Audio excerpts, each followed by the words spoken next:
E aí, meninada, tudo bem com vocês? Bom dia, boa tarde, boa noite, boa madrugada, dependendo do horário que você está assistindo o filme. Saiba que é um prazer enorme estar por aqui e hoje eu vou dividir um conhecimento muito técnico com vocês. Porque a pergunta do vídeo é bom, vale a pena colocar amortecedor recondicionados num carro que trabalha como aplicativos? A resposta eu vou dar ao final do vídeo. Mas antes, eu vou ter que fazer uma dissecação da parte técnica, como é que funciona a suspensão do teu carro, para você entender o porquê da minha resposta, tá bom? Eu estou passando um momento bastante difícil de grana, tá? E eu fiquei pensando, meu Deus do céu, tá na hora de trocar o amortecedor, tá na hora de trocar o amortecedor e não tem jeito, cara. É o tipo da coisa que é que nem combustível. Chegou a hora, você tem que pôr, senão você não trabalha. Porque isso é a minha segurança, porque eu também estou dentro do carro. E eu falei, meu Deus do céu. Bom, vamos procurar preço. Conjunto novo, olhem aí. Falei, no meu momento agora não está dando. Mesmo que eu faça isso em várias vezes, em 10 vezes, por exemplo, o que acontece, gente? O que é que faz a gente fazer um crediário? O que é que faz a gente assumir algum compromisso para o futuro? É a crença no futuro.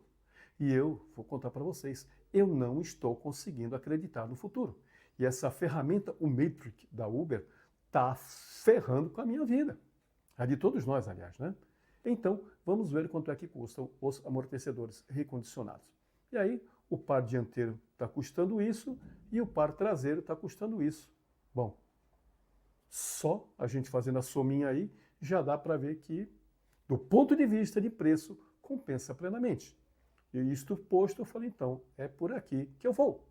E fui, comprei, eles demoraram, comprei no Mercado Livre, eles demoraram 2 dias para chegar. Quando chegaram no dia 18 de agosto, no dia 20 eu fui e instalei. Foi sábado, eu peguei e instalei os 4. Por quê? Por ser da área, eu me livro da mão de obra, que vou dizer que é caro, nem que é barato, simplesmente eu sei fazer, eu nem procuro saber quanto é que custa para fazer. Mas eu sei que com certeza seria mais um dinheiro que eu teria que pagar.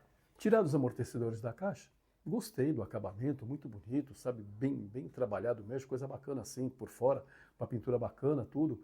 Inclusive eu achei muito positivo o fato que quando você solta aquela travinha dele, que nem vem nos originais, ele estica, né, que significa que está realmente pressurizado. E falei, bom, agora é só ser feliz.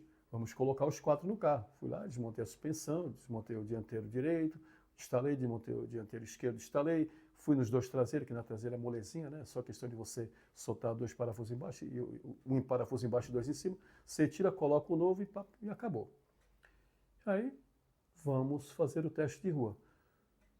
No primeiro momento, nos primeiros km, realmente eu senti uma diferença boa. O carro ficou menos ruminante, ficou mais maneiro, mais macio de andar, né? Falei, porra, parece que o negócio é bom, hein, gente? Então, vamos lá, vamos aproveitar e vamos usar. Aí começa a usar. Só que nós, motoristas de aplicativos, temos um problema muito grave. Nós impomos uma rodagem intensa, insana e desmedida nos nossos veículos. Os carros de motoristas normais, que usa para ir trabalhar, para ir na casa da sogra, para ir pegar a filha na escola, eles rodam de 1.500 a 1.800, de 1.200 a 1.800 km por mês, numa faixa média de 1.500. Isso nós rodamos praticamente numa semana. Então, em um mês, eu enfiei 5.200 km nesses amortecedores.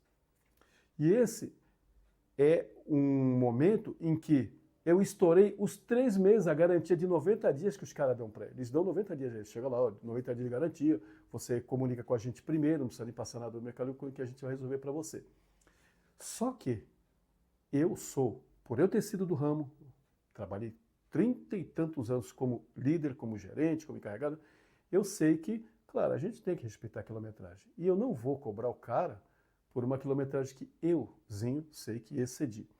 Então agora, para mostrar para vocês como foi o comportamento desses amortecedores, eu vou primeiro passar numa explicação eminentemente técnica para vocês. Eu vou ter com uma molinha aqui, uma mola pequenininha. Aí você fala, pô, Ricardo, você não tem nada que ver com mola de carro. Tem sim, porque uma mola é um artefato que tem a função de receber uma força, evitar que essa força passe para o local onde ela está ancorada e depois ela voltar ao lugar onde ela estava, porque a tendência de uma mola, não importa qual tamanho nem a carga que ela tenha, é sempre ficar nesse tamanho de repouso.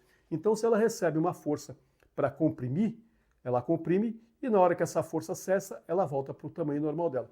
Se ela sofrer uma força para distender, quando essa força cessar, ela vai voltar para o tamanho normal dela. Porque isso é uma carga desenvolvida em projeto, a engenharia da fábrica projeta junto com a fábrica da mola, a têmpera do aço, ela projeta a carga, o diâmetro, tudo para que ela tenha aquele comportamento dentro do projeto. Tudo bem até aí?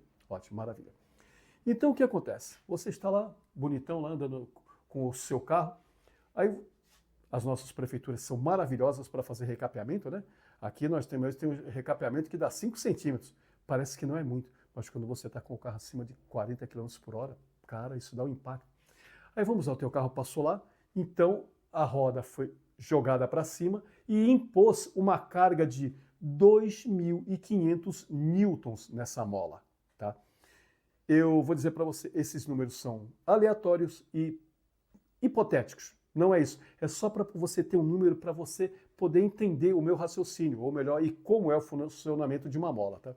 Então eu passei lá num cascorão, ó, mais ou menos isso aqui assim, ó. Isso aqui tem 5 centímetros, tá? E se você for medir os cascorão de asfalto na rua, você acha até maior que isso. Então na hora que ela recebeu o impacto, ela comprimiu, certo?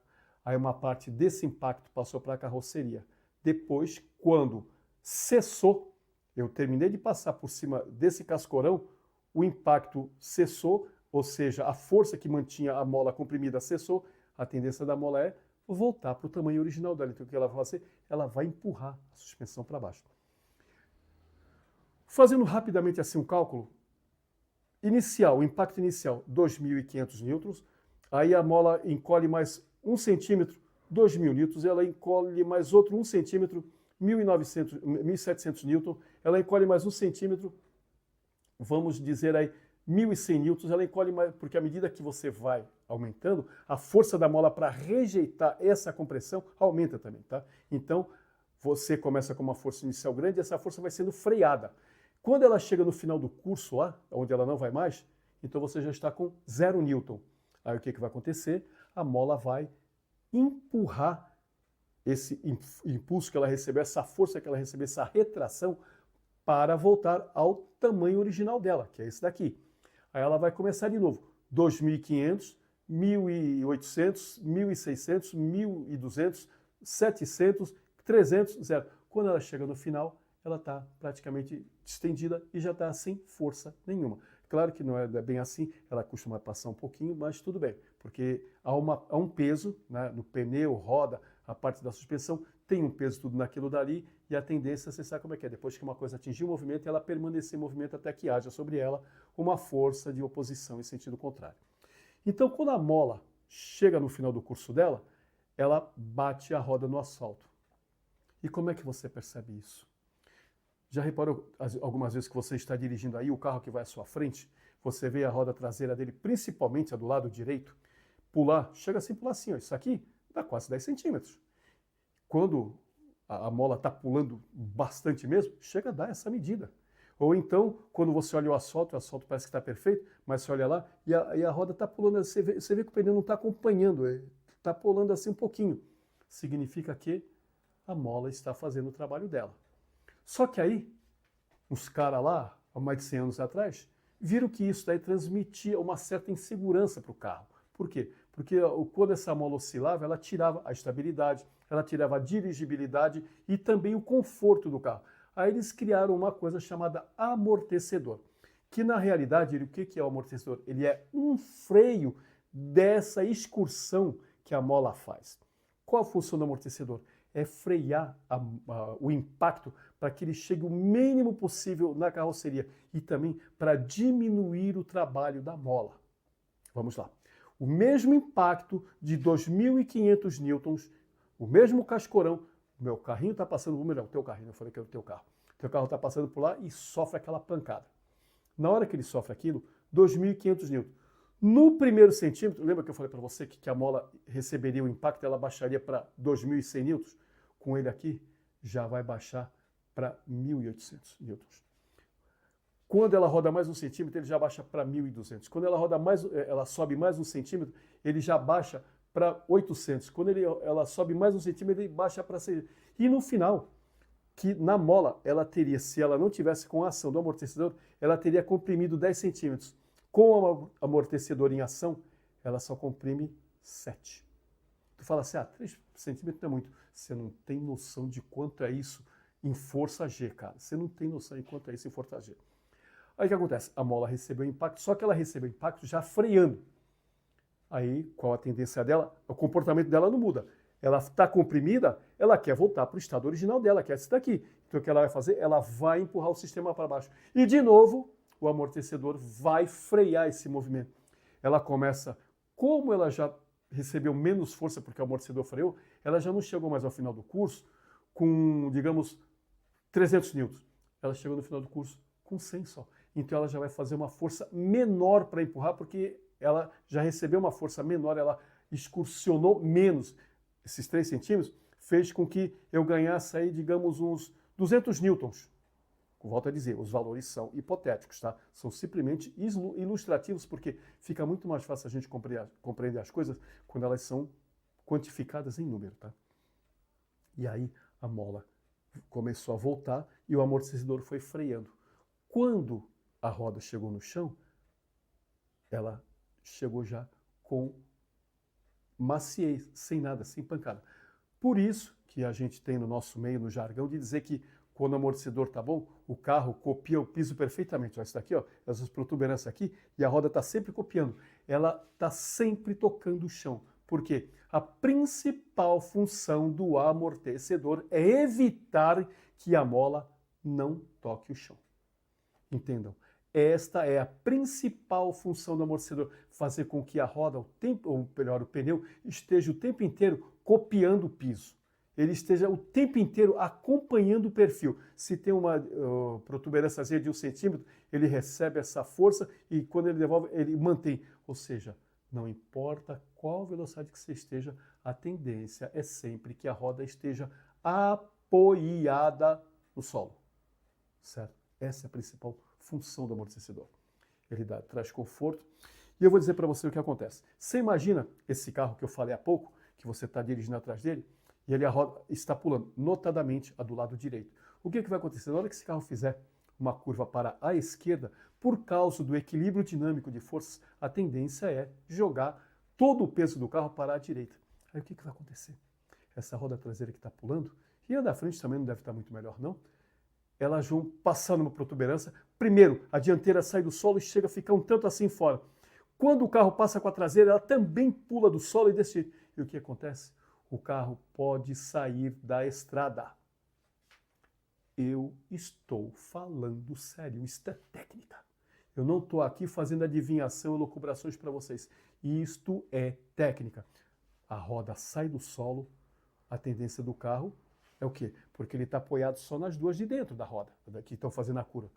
Só que elas não são suficientes para segurar a inércia. Lembra da força centrífuga, que a tendência, o que é? É o móvel sair sempre da curva que ele está fazendo? Então qual que é a tendência? Do carro sair. Eu vi isso, eu acho que foi em 87.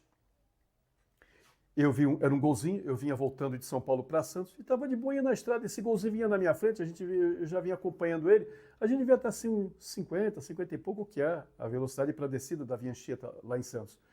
E esse golzinho vinha na minha frente. E eu notei que essas duas rodas traseiras, notadamente, a direita pulava um tanto assim e a da esquerda pulava um pouquinho menos, ou menos, a metade. Chegou uma hora, teve uma curva, que quem já foi para Santos, a partir da rodovia da Anchieta, sabe que a bicha é cheia de curva, é sinuosa. Ele fez uma curva para a direita, pessoal. Aquela roda pulou e o cara rodou. Mas rodou que eu vi ele se estatelando, mas ele conseguiu, teve braço e não aconteceu nada. Não bateu o carro nem no guarda. Aí eu brequei, o cara que vinha atrás de mim também, então, e não deu nada. Aí ele pegou, manobrou o carro, seguiu. Mais à frente, acho que sei lá, umas 8 curvas, de novo uma curva para a esquerda e de novo a mesma coisa aconteceu. Aí o cara parou, eu fui lá, né, os caras que pararam atrás de mim, eu fui o cara que estava comigo também. Falei, amiguinho, vou te dar uma dica valiosa. Sou mecânico, teu amortecedor está ruim. Você vai fazer o seguinte, você vai descer a 20 por hora e eu vou te escoltando aqui atrás, tá? Você vai descer porque senão você vai rodar de novo e pode ser que da próxima vez você não consiga segurar.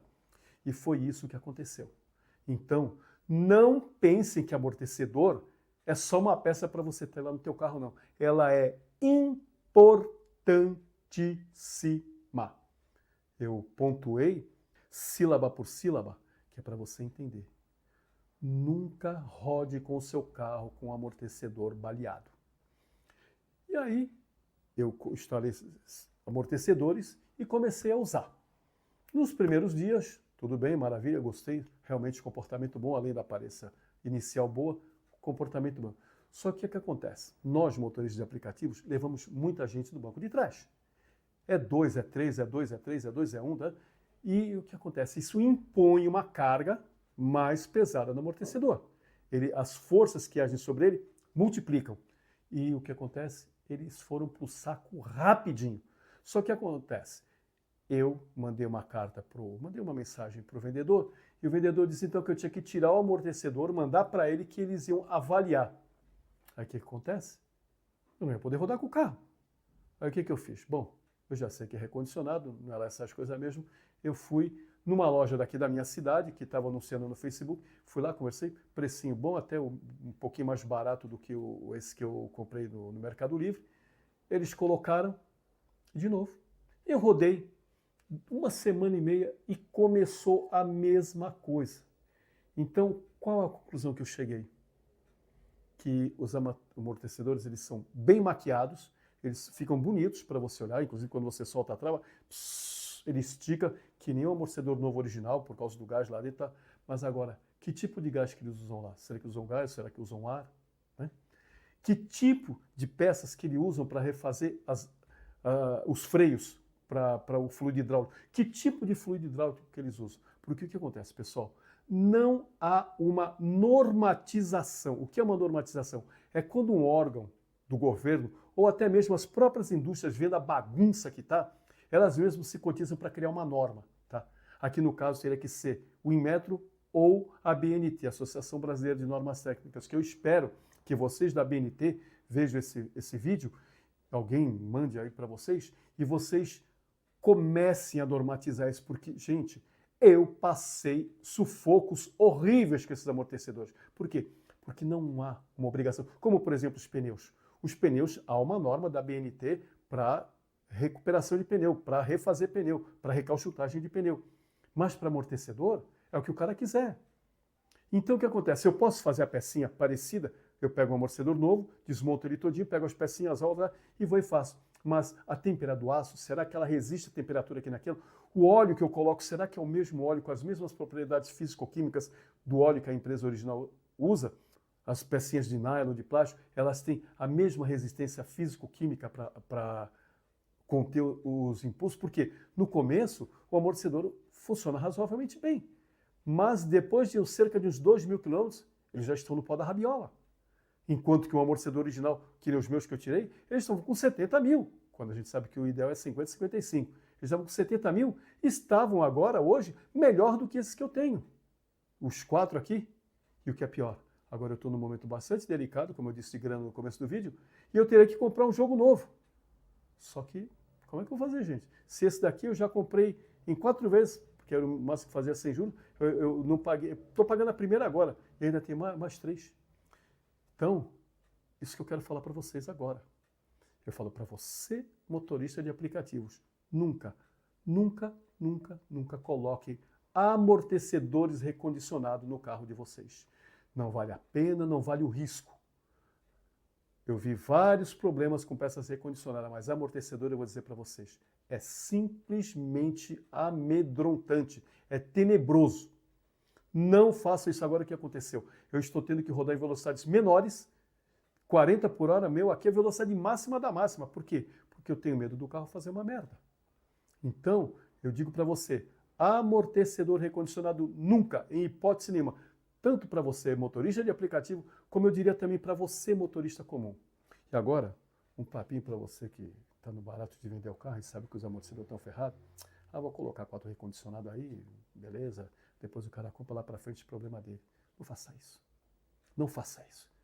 Eu te peço, pelo amor que você tem aos seus filhos, se você não for pai, até mesmo o amor que você tenha na tua mãe. Não coloque amortecedor recondicionado para vender para outro. Se você não quer gastar 1.000 e poucos para colocar, ou 2.000, dependendo do teu carro, para colocar amortecedor para vender o carro, show de bola. Para o cara falar assim, pô, comprei o carro, digamos, seu nome seja Eduardo, comprei o carro do Eduardo, carro tá show. Então você pega e fala para ele, ó, amortecedor, amigão, tá baleado, aí tá precisando trocar. Ele vai ter que comprar o carro de você, ele vai trocar. Se ele, digamos, vai pagar 45, 50, 70 mil no carro, o que ele gasta 2 mil em amortecedores? Inclusive para garantir para ele que o amortecedor tá bom. Mas eu volto a te pedir, pelo amor que você tem nos teus filhos e na tua mãe, não coloque amortecedor recondicionado para vender carro. Isso, além de ser uma patifaria dos diabos, ainda é até uma afronta do ponto de vista espiritual, porque você sabe que está fazendo uma coisa errada e mesmo assim você faz. Você não deveria. Então, molecada, respondendo a pergunta do começo do vídeo, que eu já falei, né, mas vou falar de novo. Vale a pena colocar, ou é bom colocar amortecedor recondicionado em carro de aplicativos? Não, de jeito maneira. Não importa a promessa que eles façam para você, não coloque essas tranqueiras no teu carro. Até que a BNT, até que o Inmetro crie uma normatização para o setor, onde vai ver a têmpera do aço que faz as válvulas, onde vai ver a resiliência, onde vai ver o tipo de nylon, o tipo de produto que vai usar para seu óleo hidráulico, que vai usar o tipo de gás. Não façam isso. E eu espero que o Inmetro crie um grupo de estudos para resolver isso logo, porque está cheio de porcaria no mercado. Eu comprei um, foi ruim, comprei outro, teve o mesmo comportamento. Porque não é que nem recalchutragem de pneus, que há uma regra, que há uma norma. A gente sabe que tem outra que dá uma desrespeitadinha. Mas mesmo esse que desrespeita, ele já não desrespeita tanto quanto desrespeitava no passado. Vamos supor, numa escala de 0 a 100 de obediência, ele ainda consegue manter uns 70, 80.